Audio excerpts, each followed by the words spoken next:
अस्सलाम वालेकुम रहमतुल्लाहि व बरकातुहू।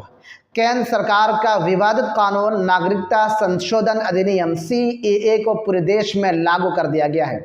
केंद्र गृह मंत्रालय ने एक नोटिफिकेशन में यह जानकारी दी कि दिसंबर 2019 में संसद से पारित हुए इस कानून को अब लागू कर दिया गया है। ठीक एक महीने पहले केंद्रीय गृह मंत्री अमित शाह ने ऐलान किया था कि आगामी लोकसभा चुनाव से पहले CAA को अधिसूचित और लागू किया जाएगा। आपको आसान भाषा में बताते हैं कि आखिर CAA कानून क्या है, इससे कितने प्रवासियों को नागरिकता मिलेगी, इसका विरोध पूरे देश में क्यों हुआ था। यह कानून 9 दिसंबर 2019 को लोकसभा और 2 दिन बाद राज्यसभा दोबारा पास किया गया था।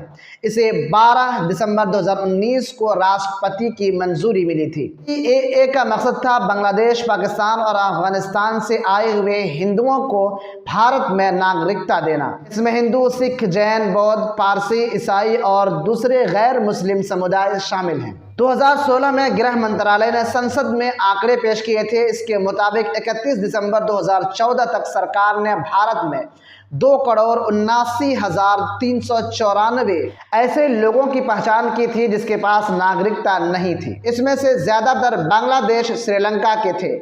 इसके बाद तिब्बत, म्यांमार, पाकिस्तान और अफगानिस्तान के थे। 2,89,394 का ये जो आंकड़ा है, इसमें सभी धर्मों के लोग शामिल थे, यानी कि हिंदू, सिख, जैन, बौद्ध, फारसी, ईसाई और मुस्लिम भी। ध्यान रहे कि CAA के तहत सिर्फ गैर मुस्लिम प्रवासियों को भारतीय नागरिकता मिलेगी। इस कानून के खिलाफ पूरे देश में प्रदर्शन हुए। इसमें 100 से अधिक लोगों की जान गई।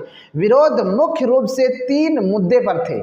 पूर्व उत्तर राज्यों के ज़्यादातर लोगों को ये डर सता रहा था कि अगर ये कानून लागू होता है तो उनके राज्यों में अप्रवासियों की भीड़ का कारण बनेगा। उनकी जनसंख्या, भाषाई और सांस्कृतिक संरचना को बदल सकता है। CAA को NRC से जोड़कर भी देखा गया। चूंकि NRC के तहत पूरे देश के नागरिकों का एक रजिस्टर तैयार होगा और ये पहचान की जाएगी कि कौन भारतीय नागरिक नहीं है। तनकीद करने वालों का कहना है कि CAA कानून गैर मुस्लिमों को तो अपने रास्ते भारत का नागरिकता बनने का मौका तो देता था, लेकिन ऐसा विकल्प मुस्लिम समुदाय से जुड़े लोगों के पास नहीं था। बाकी भारत में जैसे केरल, पश्चिम बंगाल और दिल्ली में लोगों ने विरोध करते हुए कहा कि इसमें नागरिकता का पैमाना धर्म को बनाया जा रहा है और मुसलमानों के साथ भेदभाव हो रहा है। नागरिकता देने के इस कानून को संविधान के लोकाचार के खिलाफ बताया गया।